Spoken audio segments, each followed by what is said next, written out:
Cerita ini sesungguhnya sudah cukup lama, sekitar 7 tahun yang lalu ketika Fatur masih berusia 15 tahun. Masih sekolah SMA dia kala itu. Ya, sudah 2 malam Mas Fatur nggak tidur. Ini malam ketiga. Ini adalah suara lirih dari anak saya nomor 2, Fatur. Dia memang selalu menyebut dirinya dengan panggilan kakak di depan namanya, Mas, kepada dirinya sendiri. Waktu menunjukkan pukul 11 malam waktu itu. Sebagaimana kebiasaan saya, kalau malam sebelum tidur saya selalu menyempatkan melihat anak-anak di kamar mereka. Kenapa emangnya Mas? Saya bertanya. Gak tahu ya, badan gak capek, padahal udah olahraga seharian. Kemarin renang, pulang sekolah sampai maghrib, terus hari ini futsal. Capek belajar, capek olahraga, tapi kok gak bisa tidur. Jam 2 malam lebih kemarin baru tidur. Mas Fatur ada mikir apa? Gak tahu ya, kayak orang bingung gitu, kayak orang gak tahu mau ngapain, katanya sambil duduk di pembaringan tidurnya. Saya menyalakan lampu kamarnya dan duduk di sampingnya sambil mencari ide apa kira-kira yang harus saya sarankan atau apa yang harus saya lakukan. Mendadak saya terbersit keingat sesuatu. Saya punya janji memberikan buku kepada seorang kakak asuh di panti yatim Marhamah di bilangan Cipinang.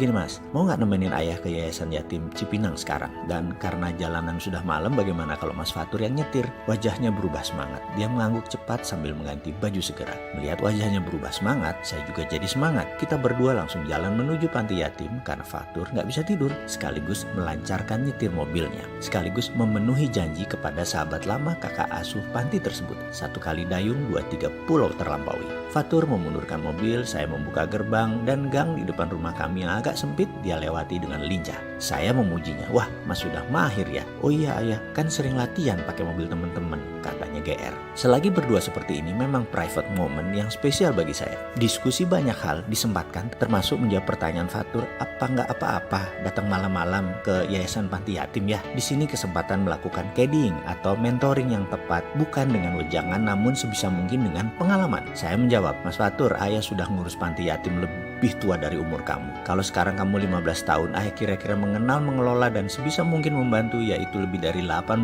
tahun. Sejak tahun 1996 ayah ini pertama kali terlibat membangun rumah yatim Indonesia hingga sekarang. Jadi sudah hafal dengan dunia panti. Di panti yatim di Cipinang ini kalau datang jam 1 pasti ada yang bangun. Entah mereka mau sholat malam atau lagi ngaji, apapun itu, mereka adalah kehidupannya di sana. Ada sekitar 150-an anak di sana. Tempatnya sih overcrowded, sudah kelebihan kapasitas. Jadi sering ada yang gak kebagian tempat tidur. Nanti Mas lihat aja. Benar dugaan saya. Begitu kami tiba di sana, ada anak yang belum tidur. Lalu saya tanya pada seorang anak yang menyapa kami di halaman depan. Nah, Pak Ustadz ada? Ada Pak, tapi sudah tidur. Adiknya ada, barusan lewat sini. Pak Amin, saya mencoba memastikan. Iya Pak, dijawab anak tersebut. Wah kebetulan, tolong panggil ya. Saya tunggu di ruang tamu. Saya menengok Fatur dan saya memperhatikan dia berjalan ke arah belakang. Ini adalah kedatangan pertama dia ke sini. Tak lama, saya pun sibuk berdialog dengan sahabat lama yang tinggal di Surabaya yang kebetulan sedang mengunjungi kakaknya di Jakarta. Tak terasa waktu menunjukkan pukul 1 malam. Saya mengantuk sekali, saya pun mohon diri. Fatur dengan cepat berjalan, pamit cium tangan Pak Amin, lalu dengan tertunduk dia memberikan kunci kepada saya.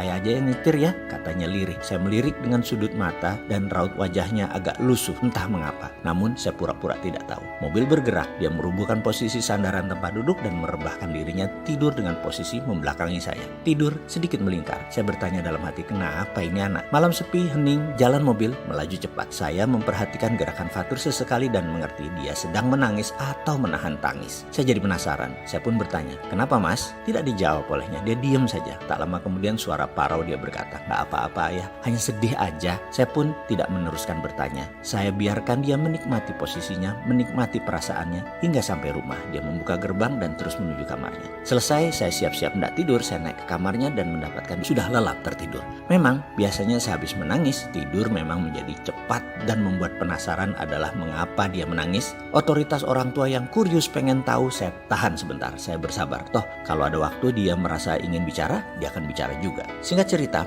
waktu berjalan cepat. Keesokan harinya, jam 8 malam saya sehabis olahraga jogging di treadmill. Saya tidak melihat Fatur sehingga bertanya pada orang rumah. Kemana sih Mas? Sudah tidur ya? Kecapean dia, ngantuk, pulang jam 7 malam tadi, makan, mandi, langsung tidur. Wah, sudah gak insomnia dia, kata saya bercanda. Saya pun seperti biasa melakukan ritual rutin, nonton CNN, Bloomberg, NBC di TV sebagai bentuk refreshing saya. Jam 11 malam, ritual harian pun saya lakukan. Cek kamar anak-anak ke lantai 2, dari posisi tangga saya melihat kamar Fatur lampu masih menyala. Pikiran saya pun berasumsi, apa dia nggak bisa tidur lagi? Saya membuka pintu kamar Fatur perlahan, mata dengan cepat menyapu kamarnya yang sempit dan kecil itu dan mendapatkan Fatur sedang meringkuk tidur lelap sekali. Agaknya saking capeknya lampu lupa dimatikan. Saya pun menjulurkan tangan mematikan lampu kamarnya, klik, lalu pelan-pelan menutup pintu. Belum pintu tertutup sempurna terdengar suara lirih Fatur. Ayah, iya nak, saya menjawab sambil membuka kembali pintu kamarnya dan menyembulkan kepala saya ke dalam. Sambil tiduran Fatur berkata, ya terima kasih ya, kemarin dibawa ke yayasan. Mas kemarin waktu ayah ngobrol, mas ke belakang.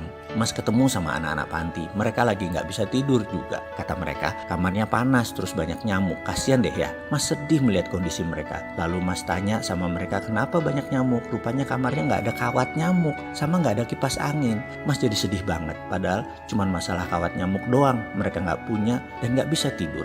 Mas jadi keinget sama keadaan di rumah ayah. Emang kamar mas kecil tapi gak ada nyamuk, nyaman, ada AC, tapi mas gak bisa tidur. Itu kan artinya mas ini kufur nikmat ya ayah. Mas dosa banget deh, gak mensyukuri nikmat.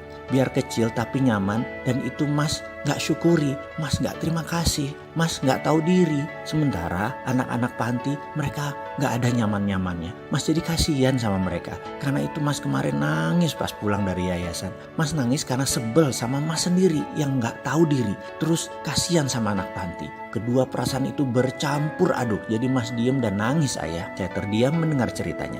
Fatur melanjutkan ceritanya. Jadi tadi di sekolah mas cerita sama teman-teman, ternyata banyak yang tersentuh loh ayah. Kita pada ngumpulin duit. Alhamdulillah terkumpul 2 jutaan. Terus kita pakai 2 angkot ke yayasan pulang sekolah. Kita beliin 2 kipas angin sama kawat nyamuk. Terus teman-teman mas banyak juga yang sedih ngeliat sarana di sana. Kan teman-teman mas banyak yang tajir keluarganya. Juga pada bilang gini, kita harus bersyukur loh sama keadaan kita dan kita harus berbagi sebagai ungkapan syukur kita kepada mereka. Makasih ya Fatur udah diingeti. Gitu ya, seru deh tadi. Saya sekali lagi hanya bisa menggeserkan badan. Saya mendekati Fatur dan memeluknya erat-erat. Nah, ada satu lagi yang kamu harus syukuri dan ayah syukuri. Banyak orang datang ke tempat yang sama melihat hal yang sama. Namun Mas Fatur melihat dari sisi yang berbeda. Mas menemukan diri Mas Fatur yang lupa bersyukur. Mas menemukan jatuh kasih pada sesama, itu namanya hidayah. Gak semua orang mendapat hidayah. Ayah pun belum tentu. Buktinya sewaktu mas menceritakan semua itu, ayah baru tersadar, ayah baru ngeh. Ayah juga kufur nikmat, ayah gak mendapatkan apa yang Mas Fatur dapatkan. Terima kasih ya nak, sudah mengingatkan. Ayahmu yang seumur ini ternyata masih harus mawas diri. Kali ini ayah belajar dari Mas Fatur. Sekali lagi makasih ya nak. Saya peluk lama sekali Mas Fatur sambil berlinang air mata. Begitu juga Fatur. Dalam hati saya berkata, saya harus menuntaskan belajar ilmu kehidupan dari siapapun, termasuk dari remaja hijau ini. Sehingga pelajaran di awal bisa dilanjutkan dengan syair. Berguru kepalang ajar, bagai bunga kembang tak jadi. Jangan berhenti mengaca diri. Saya janji terus mawas diri, terus berguru, terus belajar agar bunga berkembang pantas. Semoga bisa terus bertransformasi, terus membuka diri dan menjaga integritas.